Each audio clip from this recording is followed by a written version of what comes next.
17 রমজান দ্বিতীয় হিজরি। মদিনার বুক চিরে বয়ে যাওয়া উত্তপ্ত বালুঝড়ের মধ্যে দিয়ে ইসলামের ইতিহাসে এক অবিস্মরণীয় অধ্যায়ের সূচনা হয়েছিল। সেদিন মাত্র ৩১৩ জন, ক্লান্ত, অনাহারী, অনেকের হাতে ঠিকমতো অস্ত্রও নেই। তারা দাঁড়িয়েছিলেন ১,০০০-এরও বেশি সশস্ত্র কুরাইশ বাহিনীর বিরুদ্ধে। এই যুদ্ধের নাম গাজওয়াতুল বাদার। সত্য ও মিথ্যার মাঝে ফুরকান, পার্থক্যকারী এই যুদ্ধ, যা চিরতরে বদলে দিয়েছিল ইতিহাসের গতিপথ। বিলাল রাজিয়াল্লাহু আনহুকে গনগনে রোদের মধ্যে বুকের ওপর পাথর চাপিয়ে শহীদ করার চেষ্টা হয়েছে। আম্মার রাজিয়াল্লাহু আনহুর পুরো পরিবারকে নির্যাতন করা হয়েছে। নারী, পুরুষ, বৃদ্ধ কেউ রেহাই পাননি। ১৩ বছর, দীর্ঘ বছর সহ্য করার পর আল্লাহর নির্দেশে মুসলিমরা মদিনায় হিজরত করলেন। কিন্তু কুরাইশরা তাতেও থামেনি। হিজরতের পরেও শত্রুতা অব্যাহত। মদিনায় হিজরতের পর মুহাজিররা এসেছিলেন সর্বশান্ত হয়ে। তাদের সম্পদ, ঘরবাড়ি, ব্যবসা সব ছেড়ে আসতে হয়েছিল মক্কায়। কুরাইশরা সেই সব সম্পত্তি দখল করে নিয়েছিল। এদিকে মদিনার আনসাররা নিজেদের সীমিত সম্পদ ভাগ করে মুহাজিরদের আশ্রয় দিয়েছিলেন। তাদের ভালোবাসা অনুভব করুন। কিন্তু কুরাইশরা শুধু এতেই সন্তুষ্ট ছিল না। তারা বারবার মদিনায় হামলার হুমকি দিচ্ছিল, আশেপাশের গোত্রগুলোকে উস্কে দিচ্ছিল। দ্বিতীয় হিজরিতে খবর এলো আবু সুফিয়ানের নেতৃত্বে কুরাইশদের এক বিশাল বাণিজ্য কাফেলা সিরিয়া থেকে মক্কায় ফিরছে। কাফেলায় প্রায় ৫০,০০০ দিনার মূল্যের পণ্য, যার বেশিরভাগ ছিল মুসলিমদের লুণ্ঠিত সম্পদ। রাসূলুল্লাহ সাল্লাল্লাহু আলাইহি ওয়াসাল্লাম বের হলেন, কিন্তু আবু সুফিয়ান আগেই সতর্ক হয়ে মক্কায় সাহায্যের বার্তা পাঠিয়ে দিল। মক্কা থেকে বেরিয়ে পড়ল প্রায় ১,০০০ যোদ্ধার বিশাল সেনাদল, সম্পূর্ণ সশস্ত্র, অহংকারী এবং মুসলিমদের নিশ্চিহ্ন করার দৃঢ় সংকল্পে। কে কুরাইশ বাহিনী? তারা ১,০০০ যোদ্ধা, ৭০০ উট, ১০০টি ঘোড়া, বর্ম ও অস্ত্রে সজ্জিত প্রতিটি সৈনিক। গর্বে বুক ফুলিয়ে তারা চলছে, মনে বিশ্বাস মোহাম্মদের এই ছোট্ট দলকে একদিনেই শেষ করে দেবে। অন্যদিকে মুসলিম বাহিনী মাত্র ৩১৩ জন। তাদের কাছে ছিল মাত্র ৭০টি উট আর মাত্র ৩টি ঘোড়া। অনেকের কাছে সঠিক অস্ত্রও ছিল না, কিন্তু তাদের হৃদয়ে ছিল এমন এক জ্বলন্ত বিশ্বাস যা কোনো তলোয়ার দিয়ে কাটা যায় না।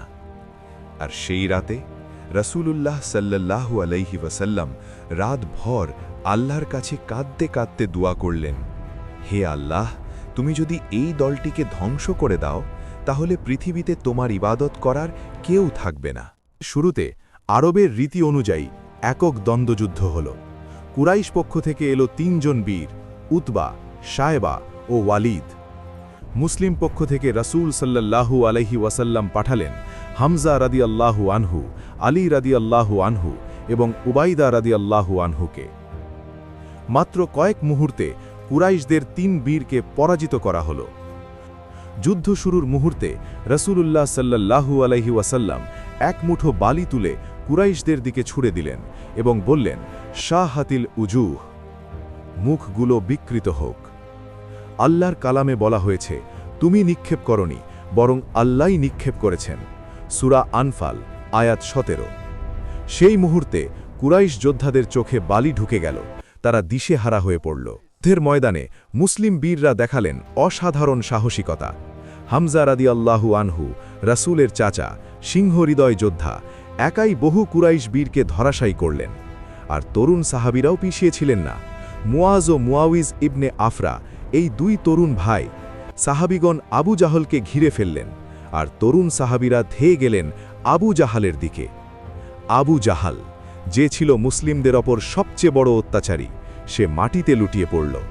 পরে সাহাবী আব্দুল্লাহ বিন মাসুদ রাদিয়াল্লাহু আনহু তার মাথা কেটে রাসূলের কাছে নিয়ে এলেন।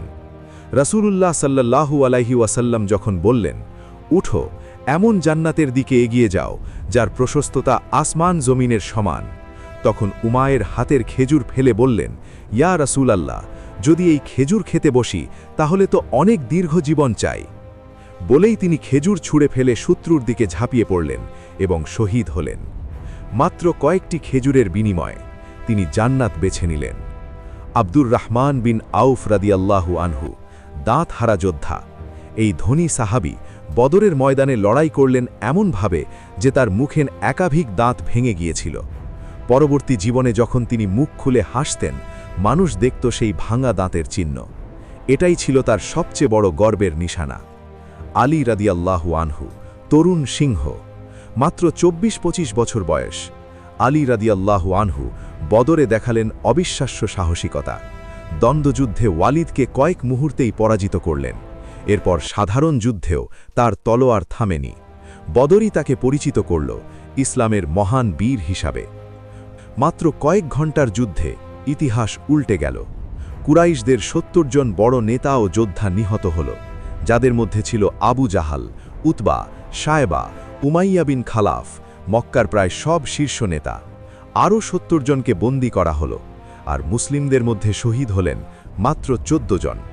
বন্দীদের ব্যাপারে রাসূলুল্লাহ সাল্লাল্লাহু আলাইহি ওয়াসাল্লাম একটি অসাধারণ নীতি গ্রহণ করলেন। যারা মুক্তিপণ দিতে পারবে তাদের ছেড়ে দেওয়া হবে, আর যারা পারবে না, যদি মদিনার 10 জন মুসলিম শিশুকে পড়তে লিখতে শেখায়, তাহলে তাদেরও মুক্তি। এটাই ছিল পৃথিবীর সবচেয়ে আলোকিত যুদ্ধবন্দী নীতি। সংখ্যা নয়, বিশ্বাসী শক্তি। মাত্র 313 জন 1000কে পরাজিত করেছিল, কারণ তাদের হৃদয় ছিল আল্লাহর উপর অটল ভরসা। দ্বিতীয় শিক্ষা, পরামর্শ ইসলামের মূল নীতি। রাসূলুল্লাহ সাল্লাল্লাহু আলাইহি ওয়াসাল্লাম নিজে সাহাবীদের পরামর্শ গ্রহণ করেছেন, যা নেতৃত্বের সর্বোচ্চ আদর্শ। তৃতীয় শিক্ষা, দুয়া ও কর্মের সমন্বয়। রাসূল সাল্লাল্লাহু আলাইহি ওয়াসাল্লাম রাতভর দুয়া করলেন, আবার দিনে কৌশলও অবলম্বন করলেন। চতুর্থ শিক্ষা, মানবতা ও ক্ষমা। শত্রুদের সাথেও মানবিক আচরণ করা হয়েছিল, যা ইসলামকে অন্য সব শক্তি থেকে আলাদা করে। পঞ্চম শিক্ষা, বদরের যোদ্ধারা বিশেষ মর্যাদার অধিকারী। রাসূলুল্লাহ সাল্লাল্লাহু আলাইহি ওয়াসাল্লাম বলেছেন, আল্লাহ বদরে অংশগ্রহণকারীদের দিকে তাকিয়ে বলেছেন, তোমরা যা খুশি করো আমি তোমাদের ক্ষমা করে দিয়েছি। আজও সাক্ষী সেই অলৌকিক বিজয়ের। সেদিনের সেই 313 জন শুধু একটি যুদ্ধ জেতেননি, তারা প্রমাণ করে গেছেন সত্য কখনো মরে না, বিশ্বাসের আলো কখনো নেভে না। আল্লাহ তাআলা নিজেই এই যুদ্ধকে বলেছেন ইয়াউমুল ফুরকান, সত্য মিথ্যার পার্থক্যকারী দিন। আমাদের জীবনেও প্রতিদিন বদর আসে, সংকট আসে, ভয় আসে, অসম্ভব মনে হয় এমন পরিস্থিতি আসে। সেই মুহূর্তে বদরের বীরদের কথা মনে করুন, যারা ঈমানের শক্তিতে অসম্ভবকে সম্ভব করেছিলেন। আল্লাহুম্মা সাল্লি আলা মুহাম্মদ ওয়া আলা আলি মুহাম্মদ।